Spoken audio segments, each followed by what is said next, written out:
Finalmente, sobre redes sociais. Evidentemente que muda, porque, como mencionei, bem sei do sacrifício que farei em relação à minha vida política. Ontem eu falava para alguns senadores e senadoras que eu gostava, né? Ou gosto, sei lá, de fazer carreata, comício, caminhada, preferencialmente no sol, mas gosto muito da atividade política, não considero como algo penoso, pelo contrário, e por isso respeito muito a política, a vivo muito intensamente há 17 anos, mas sei que, em merecendo a aprovação agora na CCJ, e vejo que o senhor, senador Moro, ainda não votou, o que me enche de esperança. Agora, em merecendo a aprovação no Senado, não votou ainda não. Em merecendo a aprovação aqui na CCJ e também no plenário, é claro que eu deixo a vida política em todas as dimensões, inclusive nas redes sociais. Evidentemente, não opinarei politicamente sobre temas políticos, porque realmente isso é absolutamente incompatível. Pretendo, quem sabe, manter as redes sociais, nunca pensei nisso, porque cada dia tem a sua agonia, suas preocupações, mas, a princípio, eu acho que temas jurídicos são bem-vindos, assim como também eu preciso de algum lugar para falar do Botafogo e do Sampaio Corrêa. Quem sabe, por isso, mantenho as redes sociais, porque são duas paixões inexplicáveis que eu tenho, né? No caso do Botafogo, eu preciso dizer em algum lugar que um time que lidera o Campeonato Brasileiro com 20 pontos não tem direito de ficar em quinto lugar. Eu preciso de algum lugar para escrever isso, e talvez seja o Twitter, mas jamais emitindo qualquer tipo de juízo político ou opinião partidária, nada que o valha. Vossa Excelência tem a palavra para a réplica. Muito rapidamente aqui, né, que eu já me estendi um pouquinho. Primeiro para o doutor Gonê, né, ouvi com atenção, faria apenas uma sugestão, humildemente, doutor Gonê, porque até adianto que pretendo, né, apoiar a sua indicação, mas acho que precisa de uma mexida talvez estrutural dentro ali do Ministério Público para aproximar mais o Ministério Público das polícias para esse enfrentamento, claro, com base na lei, da criminalidade organizada, mas fica apenas aí a título de sugestão. Em relação, né, ao senador Flávio Dino, eu vou insistir apenas nessa questão, seria um gesto grande de generosidade de Vossa Excelência, porque são parlamentares que são da oposição, não estou entre os parlamentares, deixo aqui fazer essa observação, talvez tenham feito críticas ali que se excederam, não se excederam, mas a questão não é o mérito, a questão é o Instituto da Imunidade Parlamentar. Claro que a gente pode discutir os limites, até onde vai, até onde não vai, mas Vossa Excelência, como um parlamentar, ex-parlamentar e agora ainda senador, a demonstrar um gesto, né? Porque o seu discurso, né, foi um discurso muito ponderado aqui, e até nós precisamos dessas notas taquigráficas e entregar para Vossa Excelência não esquecer durante aí, né, todo esse período, porque acontece, infelizmente, como colocou o senador Magno Malta, problemas de memória, às vezes, relacionados ao que foi dito aqui na sabatina. Aí seria um gesto concreto de Vossa Excelência, sinalização ao parlamento, e o país precisa de uma pacificação, o país precisa de uma conciliação. A própria questão aqui da votação, isso não pode ser visto como um jogo de fla-flu, né? Ou de... O Botafogo não vou considerar, ministro, desculpe. Mas a gente precisa de gestos em direção da pacificação. E aqui faço uma crítica à Vossa Excelência, que durante o período que Vossa Excelência foi ministro da Justiça, Vossa Excelência acabou contribuindo para o acirramento da polarização. Tudo bem, teve o 8 de janeiro, que talvez explique, né? Foi um acontecimento realmente complexo aqui dentro da nossa conjuntura, mas nós vimos de Vossa Excelência como ministro da Justiça uma posição muito combativa e, a meu ver, em oportunidades específicas com exagero, e nós precisamos exatamente o contrário. E nós precisamos ter uma segurança aqui no parlamento de que, caso o seu nome seja aprovado, Vossa Excelência realmente vista a toga e não o contrário. A questão do Twitter, que coloquei a Vossa Excelência, porque o Twitter, as redes sociais, elas acabam muitas vezes gerando equívocos, né? Eu mesmo já me manifestei em algumas ocasiões e me arrependi, né, de frases mais fortes. Eu vi aqui, até indagar a Vossa Excelência, tem um Twitter que Vossa Excelência postou recentemente, envolvendo lá, que acho que Vossa Excelência fez uma comparação ruim, utilizando a figura de Herodes, relacionada à questão da crise da faixa de Gaza, de Israel. Houve até uma crítica da CONIB relacionada a isso. E não estou colocando aqui a título de indagação, não. Mas creio que aquela sua fala não foi feliz ali no Twitter. Então, seria de bom tom, eventualmente, se Vossa Excelência também pudesse se comprometer a deixar de lado as redes sociais, já que ministro do Supremo Tribunal Federal ou qualquer magistrado não precisa disso. Eu sei que tem alguns até que estão nas redes sociais. Eu, particularmente, não creio que seja a melhor postura, mas a postura que eles têm adotado é uma postura muito mais... com mensagens muito mais áridas, mas seria melhor de todo que, eventualmente, saíssem e retorno essa solicitação a Vossa Excelência para esse ato, esse gesto de generosidade em relação à representação que fez contra parlamentares aqui do Congresso Nacional. Do senador. Em primeiro lugar, sobre o Rio de Janeiro, a resposta que nós demos, senador, foi prática, e não uma resposta retórica. É o estado que nós temos dedicado muita atenção, e o governador do Rio de Janeiro, que é do PL, tem reconhecido isso publicamente. Nós temos feito ações conjuntas, o presidente da República decretou uma operação de GLO no Porto de Itaguaí, Porto do Rio, Aeroporto do Galeão, exatamente pelo tráfico de armas e drogas. Tem lá no Rio de Janeiro uma força-tarefa de 11 estados, liderada pelo Ministério da Justiça, exatamente efetuando prisões de pessoas de outros estados que lá estão. Já houve prisões de líderes faccionados do Ceará, líderes faccionados de outros estados do Nordeste que estavam no Rio de Janeiro. Portanto, a resposta é prática e reconhecida por toda a classe política, pela Federação das Indústrias do Rio de Janeiro, pela FIJAM. Claro que, como o senhor aludiu, é um quadro muito complexo, que vem de décadas, mas nós acreditamos que esses esforços partilhados, nossos, com o governo do Estado do Rio, com a Prefeitura do Rio, pelo prefeito Eduardo Paes, é possível, sim, melhorar a triste situação, dramática situação que o Rio de Janeiro enfrenta há alguns anos, há algumas décadas, eu diria. E eu, claro que tenho muita solidariedade, não posso, doravante, se for aprovado no Senado, liderar nenhum trabalho desse tipo, mas sempre solidário, como temos feito na prática agora, com a presença da Polícia Federal, operações integradas, GIS, apreensões recorde de armas, a apreensão de armas da Baixada Fluminense, mais de 1.000 armas, quase 2.000 armas foram apreendidas numa só operação. Houve uma operação na Barra da Tijuca, bairro que o senhor conhece bem, 47 fuzis, lá na casa de um suposto empresário que tinha uma suposta fábrica de móveis, que na verdade era uma mera fachada para montar armas. Então tem muitos exemplos positivos dessa ação firme em relação ao Rio de Janeiro. Alguns temas que o senhor alude, infelizmente, como o senhor sabe, eu não posso responder porque envolveria pré-julgamento e poderia eventualmente gerar impedimento de suspeição. Então, o senhor alude a casos concretos sobre pandemia, sobre outras questões, que na seara política, claro, se fosse esse o caso, eu poderia responder, como sempre fiz na minha vida, mas nesse momento, infelizmente, não posso, exatamente porque ainda tramitam inquéritos, processos no Supremo Tribunal Federal sobre o assunto.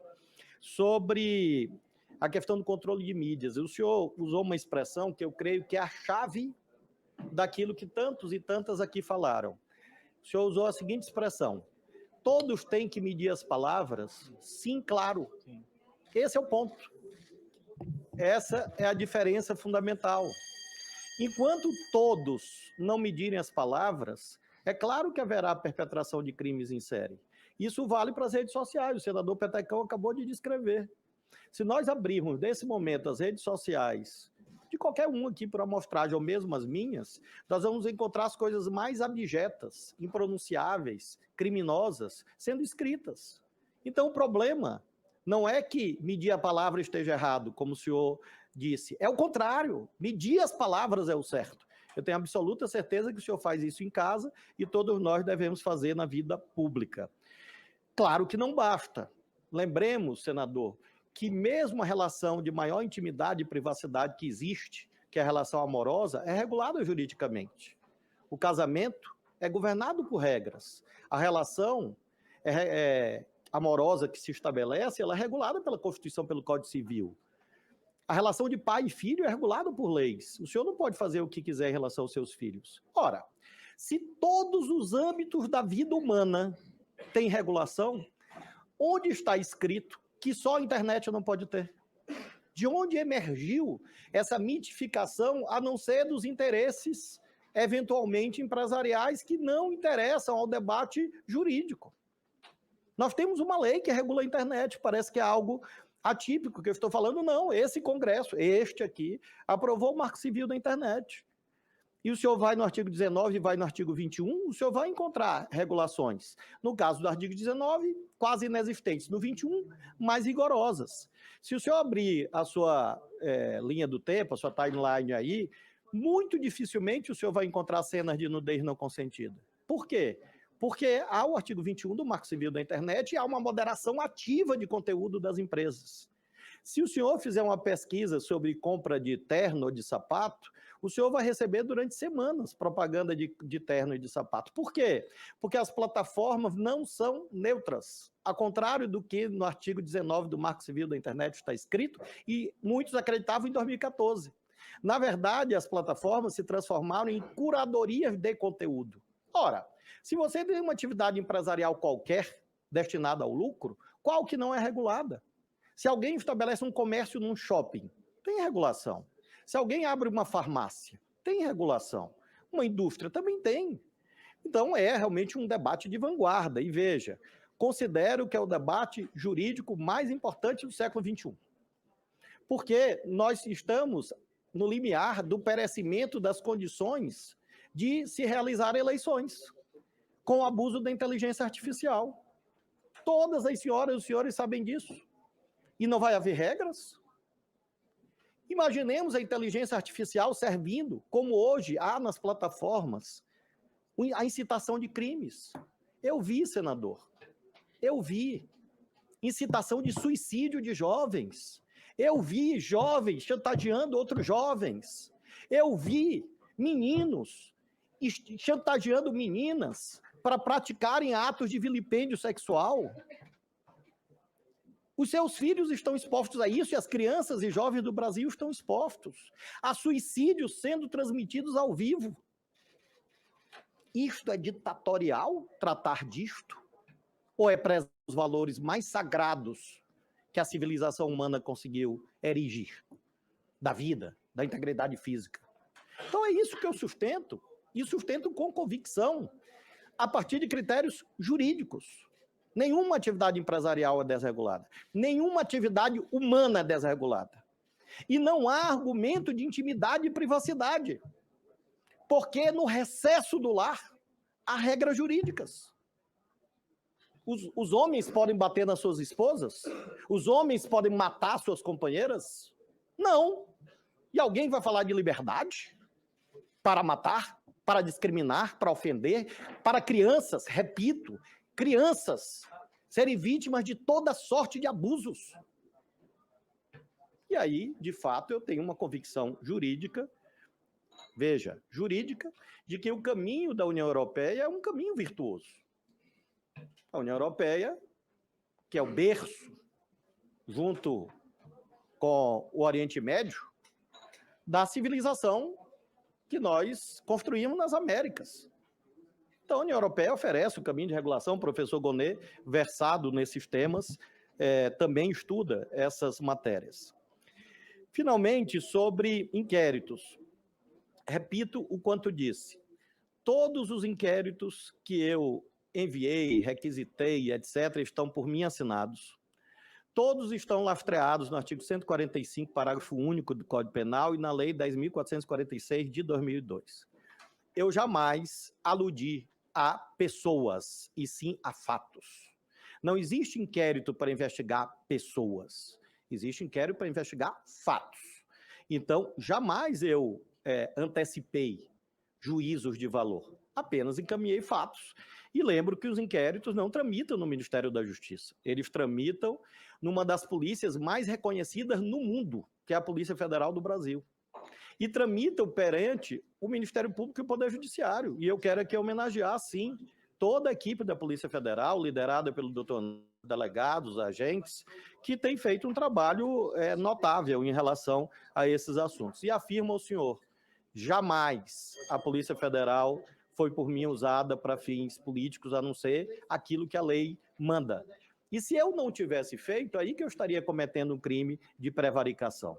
Se você tem um indício de um crime, você tem que encaminhar a autoridade competente, e foi isso que eu fiz. Em relação, claro, ao papel de ministro do Supremo Tribunal Federal, é óbvio que é diferente. E quero, portanto, afirmar cabalmente que é falso, absolutamente falsa, a ideia que existem duas pessoas aqui. Não existe só uma, na sua integralidade, com a sua história e com a sua trajetória. Agora, esta pessoa tem a maturidade para entender que quando você está no debate político, você atua de uma forma. Quando você está numa missa, que eu frequento, você atua de outra forma. Quando você está na praia, você atua de outra forma. Quando você está batendo pênalti, que eu faço com precisão, você atua de outra maneira. Ou seja, em cada papel, você atua de uma forma. E isto não significa ter 2, 3, 4 ou 5 caras. Isso significa você ter a inteligência, inclusive emocional, de compreender que são lugares diferentes. E, portanto, eu afirmo ao senhor, esse que está aqui olhando para o senhor, com a mesma tranquilidade, a mesma serenidade, com a mesma limpidão, com a mesma limpidez, transparência que eu sempre tive, é aquele que, se merecer a aprovação do Senado, lá estará. Agora estará de outra forma. Estará de outra forma. E se tiver a honra de ser contratado pelo Botafogo, eu garanto também acertar os pênaltis ano que vem.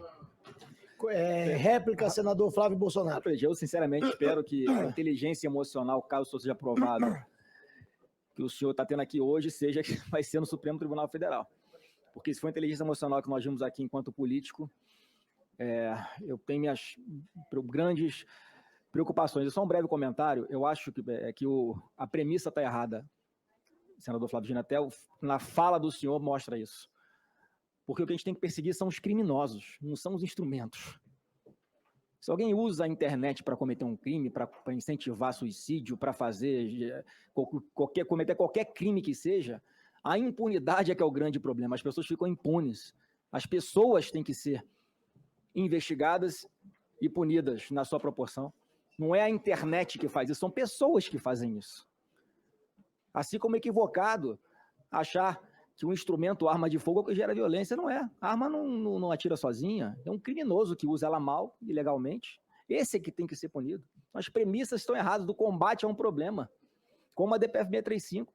O senhor agora falou algumas coisas que estão sendo feitas pelo governo federal no Rio de Janeiro, mas a origem continua a mesma. E o senhor vai ter oportunidade, caso aprovado, de decidir sobre a DPF 635. Essa sempre foi a minha intenção ao trazer esse assunto para a pauta, para que o Rio não sofra mais com esse ativismo judicial, que é o caso do ministro Fachin. Quem foi eleito para determinar a política de segurança pública do Rio foi o governador, foram os prefeitos, nós parlamentares, não o ministro do STF. Apenas isso. Eu queria apenas me valer aqui do direito de tréplica para lhe convidar a uma reflexão. O senhor diz assim, tem que ser perseguidos os criminosos, não os instrumentos. Com todo respeito, senador. Isso anularia a dimensão preventiva das políticas públicas. Se o seu raciocínio fosse correto, o senhor poderia ter em casa uma bomba atômica, uma bomba nuclear. Porque se os instrumentos não interessa a posse dos instrumentos, não haveria prevenção. E apenas uma atividade puramente repressiva. Ora, eu tenho outro sistema de crenças. Entre esperar uma criança ser violentada e para apurar o crime, eu prefiro prevenir para que a criança não seja violentada. Entre esperar que uma pessoa seja vítima de instigação ao suicídio para apurar quem instigou, eu prefiro lutar para evitar o suicídio. Entre você apurar um homicídio, a política pública, a política legislativa e mesmo o Poder Judiciário deve procurar evitar o homicídio. Aliás, os cânones de direito penal dizem que o direito penal tem uma dupla função. a função repressiva e a função preventiva. E é isso que eu acredito que a regulação cumpre um papel, defendendo, inclusive, a atuação do Congresso. Porque se você não acredita em regulação, você não acredita no parlamento. Porque a função principal do parlamento é regular as condutas humanas. Eu, nesse caso, guardo essa discordância de Vossa Excelência, mas, claro, convido a sua reflexão. Senador Alessandro Vieira. Obrigado, senhor presidente. Agora, eu insisto num ponto. Eu sou político, tenho posições públicas claras até esse momento no exercício da função política, mas no exercício dela nunca fui agressivo com o Poder Judiciário do nosso país. Eu me constranjo um pouco, porque há aqui ministros, desembargadores, juízes, procuradores, defensores, há horas sendo agredidos coletivamente. E não é o caso, realmente, né? Nós precisamos separar as responsabilidades que são individuais. Com certeza, assim como existem maus políticos, existem maus magistrados. Agora, não é possível falar no judiciário, no Poder Judiciário, como se fosse uma criminalização da atividade judicante no Brasil, com a qual realmente eu não concordo, embora, claro, respeite a sua posição diferente da minha. E sobre essa questão de político-juiz, eu volto às metáforas futebolísticas, que elas são muito úteis. Um dos maiores jogadores que já passou no mundo é nosso colega senador Romário. Eu o vi jogar muitas vezes. E lembro que ele jogou um tempo pelo Flamengo, outro tempo pelo Vasco. Quando ele era do Flamengo, ele fazia gol no Vasco. Quando ele era do Vasco, ele fazia gol no Flamengo. Simples assim. Ou seja, as pessoas mudam de papel, de ofício, e isso se dá a um professor. Professor, eu ministro Direito Constitucional, depois eu vou ministrar Direito Civil, a aula não é a mesma. É isso, é tão simples isso. E isto não é ter 2 Flávios Dinos, é só um. Agora é um que tem compreensão de que a vida oferece múltiplos papéis. E por isso, assim como eu fui juiz lá atrás, e fui juiz dos autos, juiz das regras éticas, juiz da equidistância, como político, eu tinha não só o direito, como a obrigação de agir de modo diferente como juiz. Veja, não há nada de pecaminoso ou de reprovável eticamente em um político ter posição ou lutar por elas. Pelo contrário, é sua obrigação, ele foi eleito para isso. Agora, se ele muda de time, ele deixa de ser do Flamengo, vai para o Vasco, é claro que ele não vai se comportar do mesmo modo. Eu lembro de um genial lateral esquerdo do Flamengo, Júnior, ele jogou na lateral esquerda e jogou no meio campo. Foi igualmente genial. Leonardo, outro genial lateral esquerdo, jogou também pelo meio campo. É assim, a vida é assim. E não há, portanto, incompatibilidade entre esses múltiplos papéis. Tá.